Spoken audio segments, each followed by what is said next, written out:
उसमें लिखा हुआ था 1 रुपया डालो और अपना भविष्य जानो। और अंकित तो मैंने आपको बताया बहुत ही चतुर था भैया, उसको यकीन नहीं हुआ कि 1 रुपए में मशीन कैसे भविष्य बता देगी। एयरपोर्ट पे भी लोगों को सी बनाया जाता है क्या?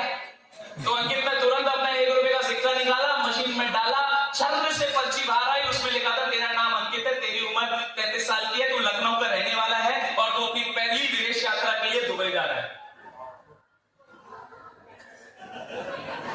अंकित का रिएक्शन ऐसा ही हो गया। अंकित ने सोचा कुछ तो गड़बड़ है, ये जो इन्होंने यहां वहां चेक इन किया, ये पास वास देखा, इन्होंने मेरी पूरी डिटेल ले ली होगी और इसमें सॉफ्टवेयर में फीड कर दिया होगा। अब अंकित ने अपना कोट निकाला, टाई निकाला और वापस से 1 रुपए का सिक्का निकाला, उसमें डाला, फिर से छर से पर्ची बाहर आई, तेरा नाम अंकित है, उम्र 33 साल की, लखनऊ का रहने वाला है और तू अपनी पहली विदेश यात्रा के लिए दुबई जा रहा है। अब भाई साहब अंकित को लगा भैया वो दया बोल कुछ तो गड़बड़ है, दया कुछ तो गड़बड़ है। फिर अंकित ने अपना शर्ट भी निकाल दिया और पैंट भी निकाल दिया। क्यों? क्योंकि अंकित को इस चीज में इंटरेस्ट था कि 1 रुपए में मशीन मेरा भविष्य कैसे बता सकती है। 10,000 रुपए का सामान लेके महीने का 2,10,000 और 70 करोड़ और 100 करोड़ और 3500 करोड़ का टर्नओवर कैसे हो सकता है? मुमकिन ही नहीं है।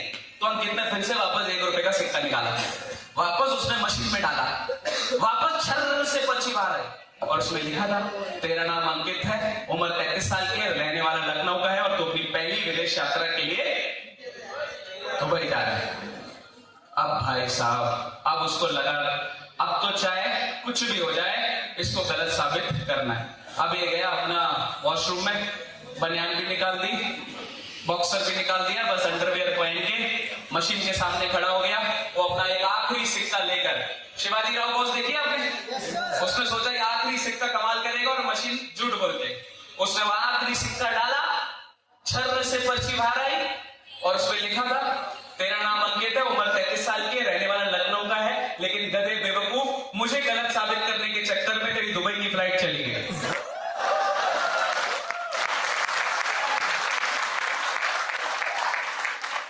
यही होता है यहां पर बैठे हुए चतुर और ओवरचटक लोगों के साथ, यही होता है भाई।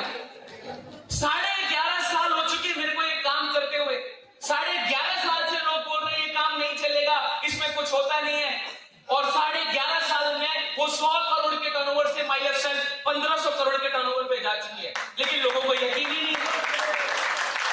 हमने जब 2014 में चालू किया था तो डायरेक्ट सेलिंग इंडस्ट्री का हिंदुस्तान के अंदर टर्नओवर था 7,500 करोड़। आज 11.5 साल के बाद वो टर्नओवर हो चुका है 26,000 करोड़ से ज्यादा, फिर भी लोगों को यकीन नहीं होता कि ये काम चलेगा।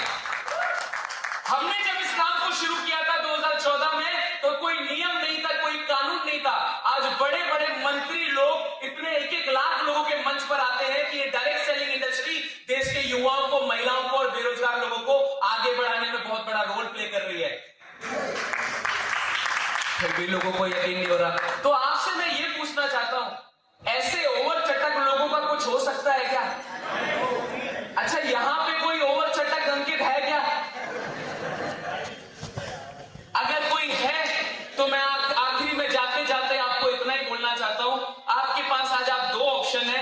पहला ऑप्शन है 10-15 हजार के प्रोडक्ट्स अपनाकर आप ये बिजनेस शुरू कर दो।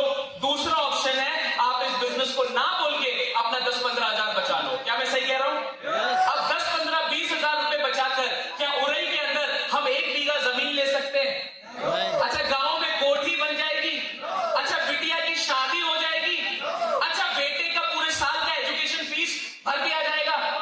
जब 10-15-20 हजार बचाकर कुछ नहीं हो सकता है तो ये जो लीडर्स बोल रहे हैं हमारे साथ आइए, कुछ प्रोडक्ट्स अपनाइए, अपनी जिंदगी का 10-11 साल दीजिए, आपकी जिंदगी में बदलाव हो सकता है। तो ऐसे लोगों पे भरोसा करना चाहिए कि नहीं करना चाहिए? अरे करना चाहिए कि नहीं करना चाहिए?